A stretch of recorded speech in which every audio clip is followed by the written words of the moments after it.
Pessoal, a última atividade dessa apostila número 3 é uma entrevista, tá? É o trecho de uma entrevista aqui com o historiador Emílio Gentili.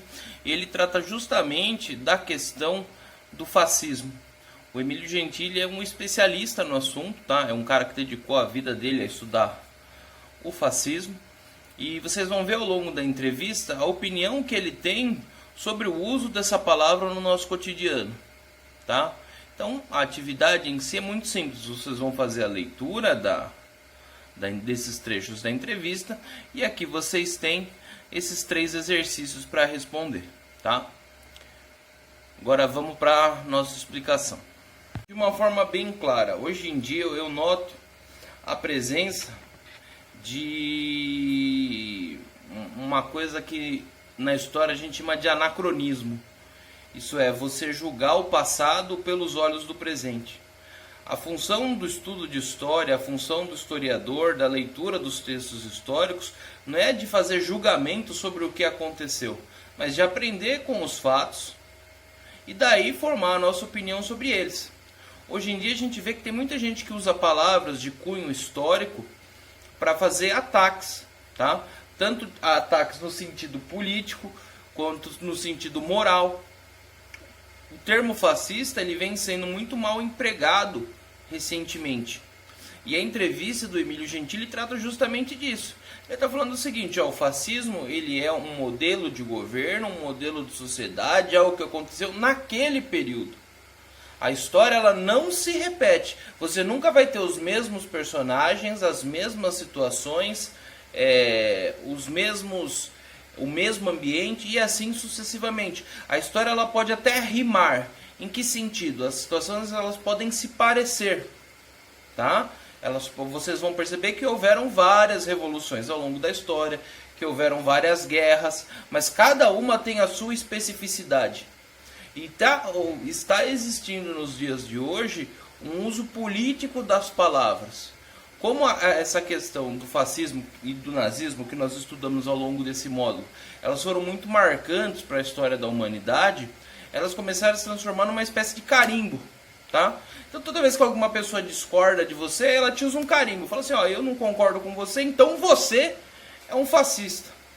Eu não concordo com você, carimba ela, você é um nazista. E assim sucessivamente. E é disso que o Emílio está tratando nessa nossa entrevista, tá?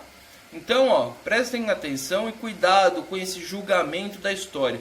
A gente não está aqui para fazer julgamento dos personagens históricos. A gente não está aqui para falar se Napoleão foi bonzinho, se o Duque de Wellington foi malvado.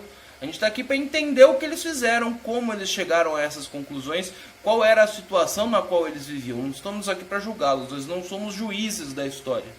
E essa não é a função da matéria de história na escola. Vocês têm que aprender o seguinte, como a nossa sociedade chegou a esse ponto, como ela foi construída, passo a passo. O ponto em que vocês estão é como se fosse uma escadinha. A gente está atravessando através dos séculos até chegar aqui. E nós somos o fim dessa construção.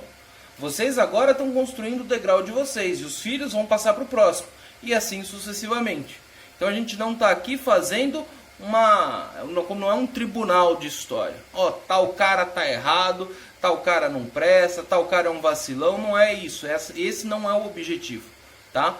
Vocês vão perceber que tem personagens que você pode até concordar com alguns valores deles, você pode discordar dos valores deles, mas não é a função da matéria de história fazer julgamento de personalidade, tá?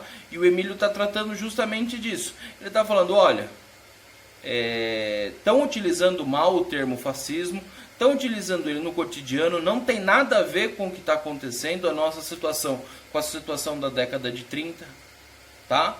Então é esse tipo de coisa que eu quero que vocês tenham em mente quando vocês forem fazer a atividade de vocês, tá bom?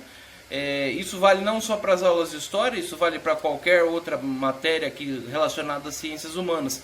Quando vocês forem estudar filosofia e sociologia no ensino médio, vocês vão perceber que em muitos aspectos vocês vão tratar do pensamento de outras pessoas. Em sociologia vocês vão falar de Durkheim, em filosofia vocês vão falar de Nietzsche, de Schopenhauer, de Platão, de Aristóteles e assim por diante. E não vai estar sendo pedido vocês que façam um julgamento do pensamento dessas pessoas. Você tem que entender a forma dele de pensar. E só isso. Entender como ele chegou àquele raciocínio. Você não está ali para fazer julgamento dele. E isso é uma coisa que talvez seja difícil para vocês compreenderem agora que são mais novos. Muitas vezes na vida nós nos deparamos com situações em que nós não temos como julgar a pessoa porque nós não estamos na pele dela, entendeu?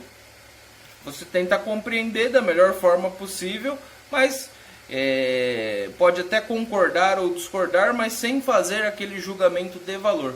Você não está na situação da pessoa, vivendo a vida dela, passando pelos problemas dela e assim sucessivamente. Tá bom? Então essa é a atividade dessa semana. Boa semana para vocês.